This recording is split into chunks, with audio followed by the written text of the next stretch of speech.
आखिरी बार था जो भी हुआ, आगे से आपको मूंगफली तुलाई में ऐसी, या मूंगफली नहीं, किसी भी सरकारी तुलाई में इस तरह की आपको समस्या नहीं आएगी, ये मैं आपको आश्वस्त करता हूँ। आपकी पार्टी के विधानसभा में ये बात मैं ये कह रहा हूँ कि आपको अब की बार कहीं भी सरकारी तुलाई में इस तरह की समस्या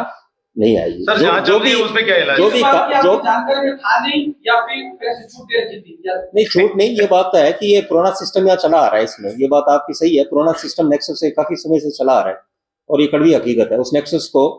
और क्योंकि किसान साथी विवाद में परेशान होते हैं और हमारे को भी फोन करते हैं, हम भी उस चीज से परेशान होते हैं, कोई और नहीं होते। क्यों? क्योंकि हमारी सरकार 6,783 पे मूंगफली खरीद रही है, इतने भाव में मूंगफली मिल रही है, 40 कुंटल खरीद रही है, तो इससे तो होना तो हमारी सरकार की शोभा चाहिए, पर हो उससे शोभा नहीं रही। तो शोभा नहीं हो रही तो जब प्रशंसा नहीं हो तो हमें भी तो चिंता होगी कि भाई हम कर किसान के भले के लिए रहे। बाजार में 4-4.5 का भाव है, 6,783 रुपए कुंटल मूंगफली है। किसान सरकार को 1 लाख रुपए सरकार फायदा दे रही है, पर वो फायदा मैसेज नहीं जाकर मैसेज कुछ दूसरा जा रहा है। इसकी पीड़ा मुझे भी है और सरकार में उस स्तर पर भी है, इसीलिए मैं आपको आश्वस्त कर रहा हूँ कि आगे ये समस्या नहीं होगी। और बिल्कुल जांच आपने जो बात कही, बिल्कुल मैं कलेक्टर बैठे हैं, कलेक्टर साहब को तो कही, और मैं ऊपर सीएम साहब के भी नोटिस में लेके आऊंगा, लेकिन मैं देखें कि इसकी वास्तव में जांच कराई जाएगी है और ये समस्या है बेहतरीन है। पर आप भी खुले नाम लिखा करो ना, कौन करता है, आप कौन करते हो फिर बताओ भाई, तय लिख रहे तो लिखते क्यों नहीं हो नाम? नहीं, मैं बात कर रहा हूँ आपसे, तो आप लिखते क्यों नहीं हो? नाम नहीं लिखे किसी के, नहीं सबके नाम लिखे हुए हैं, फोटो तक छपे हैं, वीडियो तक वायरल हुए हैं, बट क्या ऊपर से नीचे तक पूरा सिस्टम ही कैसा हो ना, मंत्री जी कैसा नहीं होता करना उचित क्यों नहीं समझा? जब देवी सिंह भटने का हमारे मंत्री क्षेत्र पर जा ही नहीं रहे, आप एक औचक निरीक्षण कर लेते, मूंगफली सरकारी मूंगफली वास्तव तो पता चल जाती है। पता है मुझे इस चीज की, ये औचक निरीक्षण तो उस जगह जहाँ औपचारिकता होती है, जहाँ पता है एक एक चीज का, खुद किसान खुद के मूंगफली है, आप पता है, मैं खुद ज्ञान में आपको कही रहा हूँ, आप नाम बता दीजिए, मैं नाम आप बताओ, आपका मैं तो आपको बात बता, आप समस्या का समाधान चाहते हो या इशू चाहते हो? बस that is what I said, अगली बार नहीं होगा, इससे पहले ही कह दिया। और बताओ, राजस्थान के बात करें स्पेशली एसओजी और एनआईए के थाने खुलने की बात होती है, एजीटीएफ खोल दिया 2 महीने तक एक्टिव रहा, उसके बाद में सब न्यूट्रल हो गया, मतलब एंटी गैंगस्टर टास्क फोर्स खुली हुई थी, एसओजी खुलना जरूरी था, बीकानेर टू हनुमानगढ़ और सुना एनआईए आ जाए। ये बजट घोषणा में थी, ये यस सर, कब क्या एसओजी की थी, एसओजी कौन से में थी ये? इसी बारे में थी, ठीक, एजीटीएफ बोला गया था चॉइस एसओजी की नहीं थी, एसओजी और एनआईए की दोनों की थी, एजीटीएफ बोला गया। एनआईए तो सेंट्रल गवर्नमेंट का, तुम कर ही नहीं सकते, एनआईए तो सेंट्रल एजेंसी है, वो तुम कह नहीं सकते। बात की थी नो एनआईए तो गवर्नमेंट काम से होंगे, एसओजी एसओजी को हो सकता है, मैं आपको पता करूंगा मैं। अरे डबल इंजन का आपके इतने काम हो रहे हैं, देखते रहो, आप काम कमी नहीं है, लाइटों का, पानी, सड़कों के सब काम, सबका जवाब आएगा। कम से कम 2 घोषणाएं तो बीकानेर की आएगी, अब कौन सी आती है वो अलग विषय, 2 घोषणाएं तो अवश्य आएगी। मैं मिलके भी आया था, तो मैंने ये कहा साहब ढूंढ कर सर मत देना, पर ये जरूर देना आप इस बात का, तो ये थोड़ा मैं कह के भी आया था, तो मुझे उम्मीद है कि कुछ ना कुछ जरूर आएगा बीकानेर के लिए। एक सर आपने कुछ दिन पहले एक बयान दिया था कि हमारे यहाँ के किसानों ने देश के लिए जमीनें दी थी, 40 साल से अभी भी 400 से 500 किसान भटक रहे हैं, और आपकी गवर्नमेंट ने एक नोटिफिकेशन जारी करके उसके अलॉटमेंट को जो पावर थी वो भी खत्म कर दी, मतलब उससे ऐसे लग रहा है कि अब आगे देने की भी नहीं है। देखिए पहला विषय तो ये भी है कि बात ये जो आपकी बात हो सकती है कुछ सत्य, पर दूसरी बात ये भी है कि वो 40 साल तक किसान क्यों नहीं घूम रहा था, समझ नहीं, ये बात इसलिए क्योंकि नहीं 5-10 साल से पहले, नहीं, क्योंकि ये क्या है कि महाजन फायरिंग रेंज में क्षेत्र से हूँ, इसमें भी ये भी एक बहुत बड़ी कहानी है,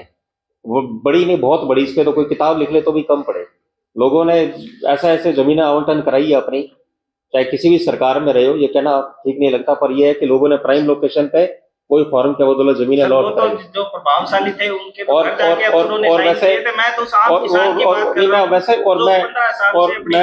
मैं वो बात आपकी कुछ हद तक सही दिनेश जी, पर इसका एक दूसरा पक्ष ये भी है कि वो भी किसानों के नाम पर ही आज भी उसमें पीछे चेहरे और है और नाम आगे किसान का अभी भी नहीं, वो पात्र तो है ना, उसने जमीन दी है, वो जमीन मांग रहा है, बिल्कुल जमीन बेच दी है। 117 किसान है, कितने की है, शायद ज्यादा थोड़ी है, 138 के लगभग ये है, और 350-250 के करीब वो किसान है जिनको वन विभाग की जमीन आवंटित की थी, और वन विभाग को उसके बदले जमीन देने के बावजूद, और अब सेंट्रल गवर्नमेंट ने नोटिफिकेशन जारी करने के बावजूद भी वो जमीनें उनको नहीं दे रही। 75-80 के है आवंटन सर, आवंटन में जिनको आप उनका एक विषय लाया गया कि जहाँ पे भी खेजड़ी नहीं, मतलब जहाँ भी कोई नया प्लांट आएगा वो एक पर्टिकुलर जोन में वहाँ पे प्लांट्स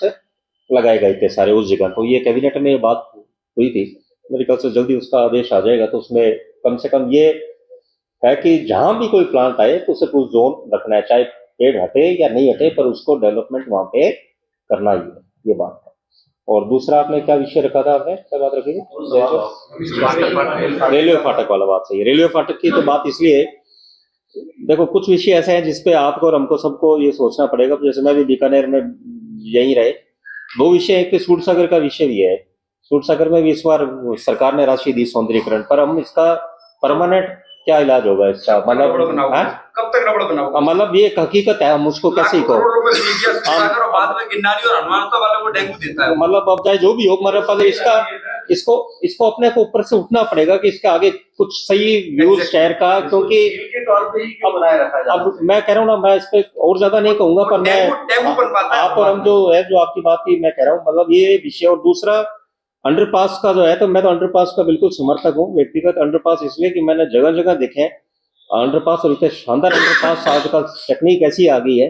अंडरपास आप जयपुर में ये टोंक रोड वाला देखो, इतना शानदार बना है बिना रास्ता रोके, तो तकनीक बहुत आ गई, हम उस तकनीक से बढ़े। क्योंकि आम आप अंडरपास की बात करोगे, लोग कहेंगे साहब बरसात आती है, बरसात बुरे से बुरा अपन माने 365 दिन में 10 दिन बरसात आ गई, और पर 350 दिन तो हम आराम से जाएंगे, वो भी तो एक विषय है। तो ये चीजों को हमें सोचना पड़ेगा, बिल्कुल ये अंडरपास वाली बात है। पर मुझे लगता है इस बार हम अंडरपास का कुछ ना कुछ माननीय मंत्री जी अर्जुन जी से मिलकर इसमें जरूर कुछ ना कुछ प्रोग्रेस करेंगे। पर एक बड़ी बात आरओबी की आपने बात की, आरओबी नागनीची वाला भी मंजूर हुआ, उसमें मेरी भी कमी मानो कि हमने उसमें कुछ प्रोग्रेस नहीं करी। उसको प्रोग्रेस करें तो आगे आरओबी और कुछ और भी मांग सकते हैं, पहले काम तो करें, वो यही काम पूरा नहीं करें तो आगे हम क्या सीएम साहब को आगे कैसा बोर्ड दोगे, कम से कम वो पहले बात तो करें।